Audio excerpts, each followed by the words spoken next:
சிறகடிக்க ஆசை சீரியல்ல நம்ம முத்துவும், மீனாவும் ஒரு வழியா ஸ்ருதிய கண்டுபிடிச்சுட்டாங்க இல்லையா? ஸ்ருதி எங்க இருக்காங்க அப்படின்னு பார்த்தீங்கன்னா, வக்கீல பார்க்கறதுக்காக தான் வந்திருக்கிறாங்க. எதுக்காக அப்படின்னு பார்த்தீங்கன்னா, டைவர்ஸ்க்கு அப்ளை பண்றதுக்காக. என்ன காரணம் அப்படின்னு விசாரிச்சா, நம்ம ஸ்ருதி ஹோட்டல்ல நடந்த விஷயத்தையே சொல்றாங்க. ஆல்ரெடி முத்துவுக்கும், மீனாவுக்கும் இந்த விஷயம் தான் தெரியும் இல்லையா? ஸ்ருதி தான் தப்பா புரிஞ்சுகிட்டு இருக்கிறாங்க.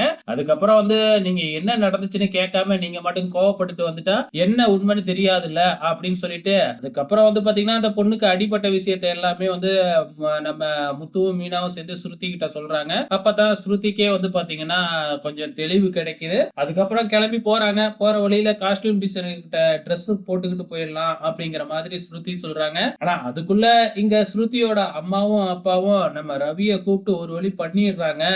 பயங்கரமா திட்ட ஆரம்பிக்கிறாங்க. சோ அப்படி பிரச்சனை போய்க்கிட்டு இருக்கும்போதே டக்குன்னு நம்ம ஸ்ருதி அங்க என்ட்ரி குடுத்துர்றாங்க. இதனால அப்படியே அங்க வந்து பாத்தீங்கன்னா பிரச்சனை சால்வ் ஆயிடுது. லேட்டுக்கு காரணமா என்னோட காஸ்டியூம் டிசைனர் கொஞ்சம் லேட் பண்ணிட்டாரு. அதனால தான் என்னால சீக்கிரம் வர முடியல அப்படின்னு மட்டும் சொல்லிடுறாங்க. சோ இதனால பிரச்சனை பெருசா எதுவும் வரவே இல்ல. அதுக்கப்புறம் கேக்கு கட் பண்ணி பயங்கரமா செலிப்ரேட் பண்றாங்க. அதுக்கப்புறம் நம்ம ஸ்ருதி பேசும்பொழுது முத்து, மீனா, அண்ணாமலை இவங்க 3 பேத்த பத்தியும் ரொம்பவுமே உயர்வா பேசி அவங்கள வந்து சந்தோஷ கடல்ல ஆழ்த்திடுறாங்க. அதுக்கப்புறம் பாட்டு கச்சேரிலாம் வைக்கிறாங்க. பயங்கரமா ரொமான்டிக்கா ஒரு சிங்கர் வந்து பாட்டுலாம் பாடுறாப்ல. சோ இன்னைய எபிசோடு வந்து இதோட முடிஞ்சிருக்கு. சோ நாளைய எபிசோட்ல என்ன ஆரம்பிக்க போறாங்க அப்படிங்கிறத வெயிட் பண்ணி பார்க்கலாம்.